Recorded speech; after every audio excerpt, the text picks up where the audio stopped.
snowing on the tops this morning, so it's pretty nice actually.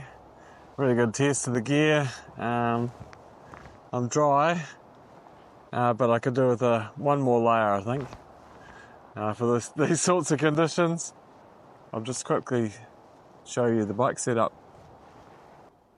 Got the Michelin Jet tyres, the Kona Unit X, just so comfortable right from the start. Brooks C17 rubber saddle, which is waterproof and hopefully freeze proof. Fascia bamboo handlebars, wee bit of flex, just enough to take the edge off the bumps. Of course, time pedals. What else would you use on a muddy long trip like this in winter?